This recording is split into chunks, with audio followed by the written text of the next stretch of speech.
Hello and happy Thanksgiving to all of you who celebrate. Today, what we are going to do, obviously not going to be a campus tour on a holiday today, but instead I'm going to do something that people have commented and asked for a little bit. How do we play defense with all these different teams throughout campus tour? Let's go over it. It's very simple. I keep it very basic because we're trying to run a pretty similar defense across all 136 teams. So we keep pretty much a lot of the same coverage shells, a couple different formations. But overall, our main goal is to keep things as simple as possible. So let's just hop into practice mode.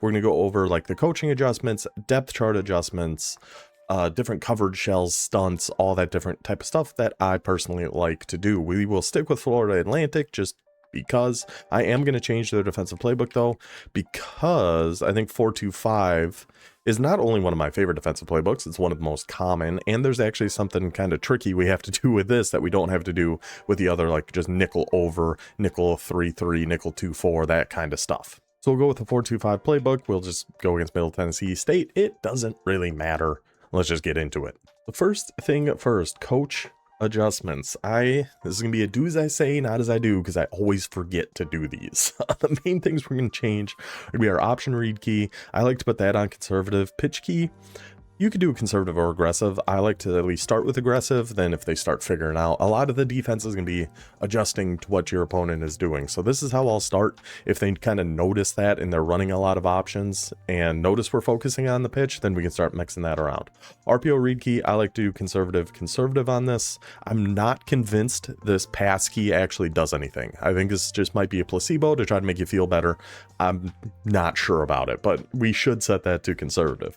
Zone drops, I personally don't mess with those hardly at all. Sometimes I'll do hooks for a reason we'll get into a little bit later. Safety depth and width. Now this kind of depends on the team for me. If we have good enough safeties, I think the best thing to do is close and pinch on your depth and your width. But with a lot of these teams, I don't trust the safeties to be able to get back if they're starting 8 yards off the line. We might get burned out over the top.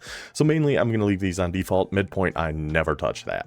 Now for your depth chart, you'll notice a lot of times during campus tour when we're going over the depth chart, I skip over a lot of these positions, left edge, right edge, all the linebackers, because those aren't the positions that actually play on the defenses that we run. Instead, we just go straight to corner, and it's really just about our top two. So we want speed is kind of our main thing on our outside corners, because a lot of coverages we run, they are in deep zones. So we want to make sure they can actually get back and play those zones. So with this FAU example, we'll put our 91 speed McGee and our 89 speed Rogers Jr. as our outside. A slot corner we'll talk about in a second.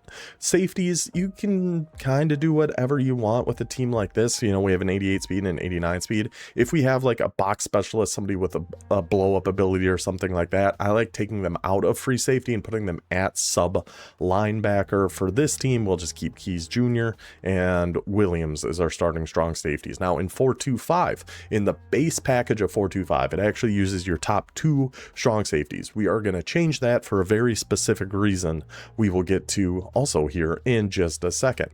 Now, who's actually going to be playing on the defensive line for pretty much any formation except for some like 4-3 and 3-4, and almost every nickel set.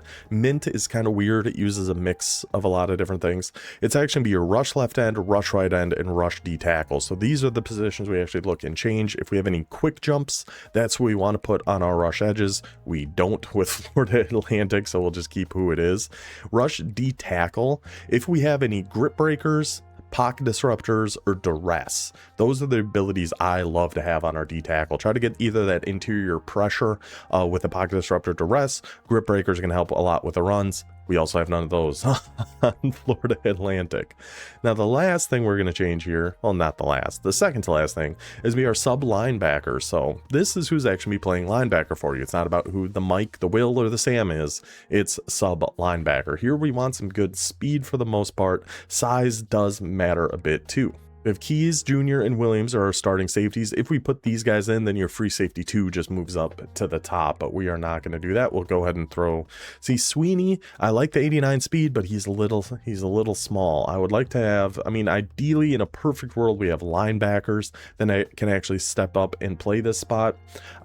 85 speed is probably my cutoff depending on who else is available, but for now we'll just go Bolston and Sweeney. Then your slot corner again in 4-2-5. It's not actually going to use your slot corner unless we make a change, but in like nickel over, nickel 2-4, it is going to use your slot corner, not your cornerback 3. It actually uses whoever you have in the slot.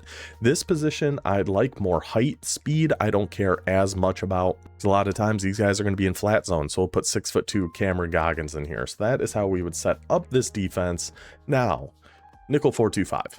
I like this defense because it seems like the defensive line just gets really good block sheds for whatever reason. But the thing we want to do, down at the very bottom, like middle of the screen here, it says packages. You can move your right stick to switch that, D-line sub, DE swap, all that good stuff. The thing we're going to do is slot corner, because I will put it just on regular packages so I can show you the difference. If we come out in, I mean, it doesn't really matter what defense, it's going to be the same. So when we're on our default package here, our slot corner is going to be that safety. All right, it's going to be Williams, and we cannot, so we double tap Y to bring up our secondary adjustments. If we select our slot corner, Williams, we cannot put him in a hard flat because he's a safety. We want that to be a slot corner so we can put him in a hard flat. That's the biggest adjustment I do. That's very important for the defense that we run, and not being able to do that kind of takes away a lot of what we want to do. So we are going to do the slot corner package. Now, if we come out in the same thing, do the same thing, double tap Y, select that slot corner Y. Now we can put him in a hard flat. Very, very important. Another important thing that we do here that I like to do personally is set a shell on our defense. I like to use cover 2. So that no matter what zone we come out in, it's all going to look the same. I can show you the difference here really quick. If we come out in cover 4, look at our outside corners and our safeties. That is going to be the biggest giveaway of what defense we are in. So in cover 4, look how far back they're lined up, about 8 yards off the line of scrimmage. The outside corners are giving away that they are in deep zones, versus if we come out in a cover 2 and they are in cloud flats, they are actually going to be about 6 yards off the line of scrimmage, 5 yards off the line of scrimmage. So just right away, if you're playing somebody who knows these things, they know what defense you're in, which is why I think covered shells are very, very important. We don't want to give away anything about what defense we're in when we're mixing up all of our different zones. So we're going to come out cover 2 shell. So all that, our defense is set. We are ready to go.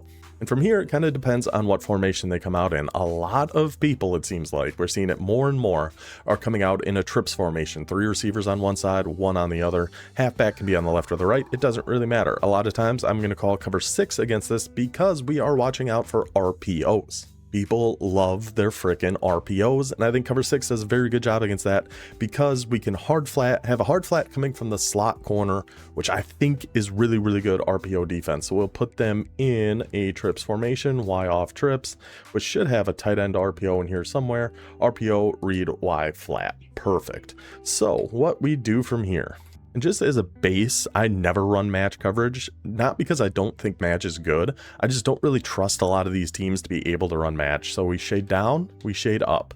So now we have, instead of a soft squat and a quarter flat or whatever it was, we have 2 cloud flats on each side. But because they're in trips, we're watching the RPO over on the right. So we actually want that cloud flat to be a hard flat. So this is going to be how my defense looks a lot of times against trips, because it's, I think, very, very good RPO defense. People freaking love RPOs. So we'll go ahead and let them run this tight end flat. This is really all we're going to do for now. And just see how that hard flat guards that RPO. Not able to do much against that, are they?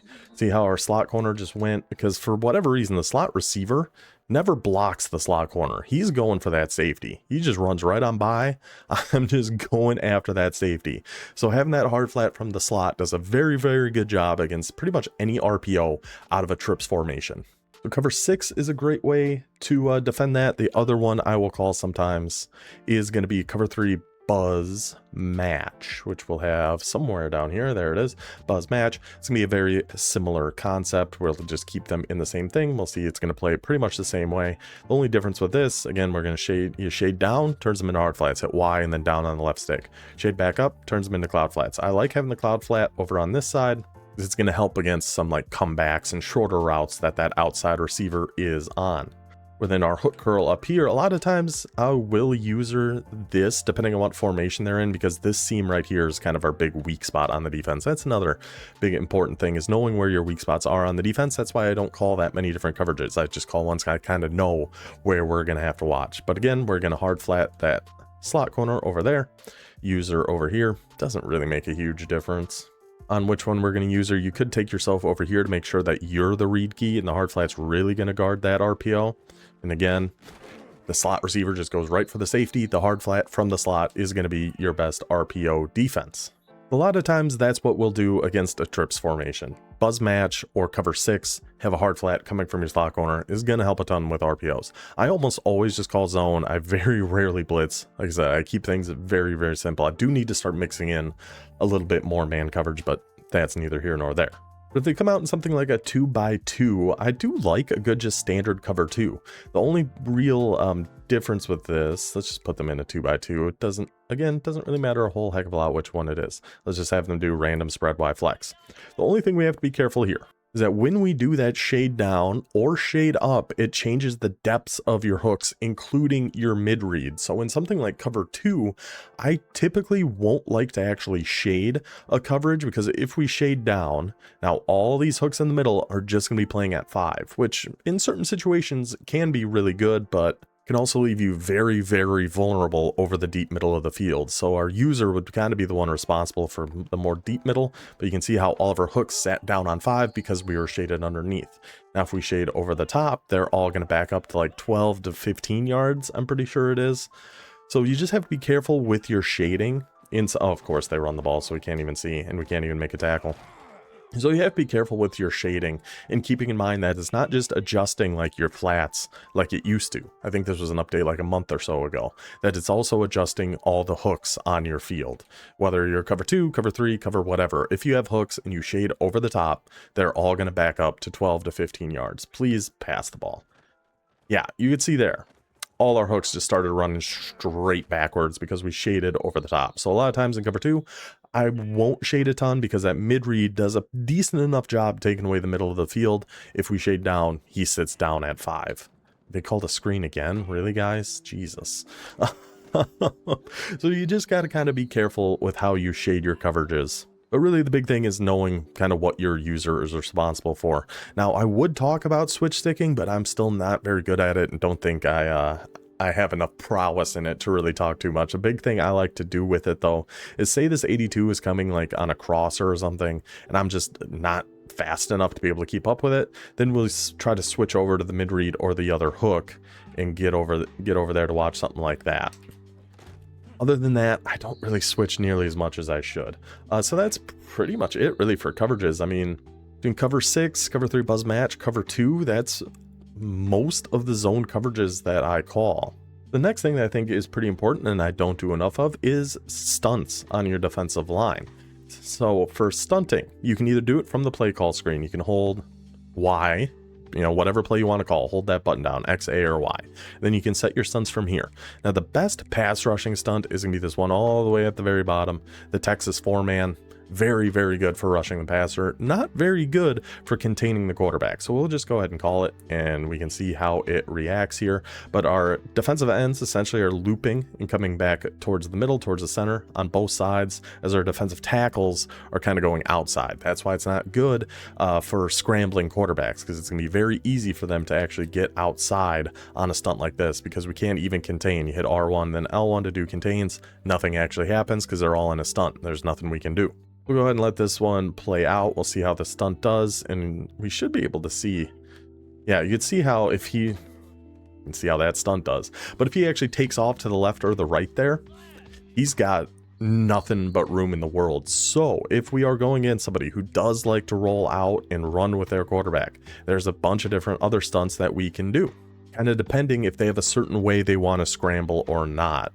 These ones that are only your defensive tackles, this like left Tom 2-man, if we call that, then we can contain on both sides if he doesn't have a certain way he wants to do, because the only stunts are coming from the middle. Our ends are regular rushers. We can still contain out of a defense like this. So if he likes to roll to the left or to the right, we can kind of guard both with the contain. Now, our contain's very good in this game. No, not really. And but that's a different matter for a different day.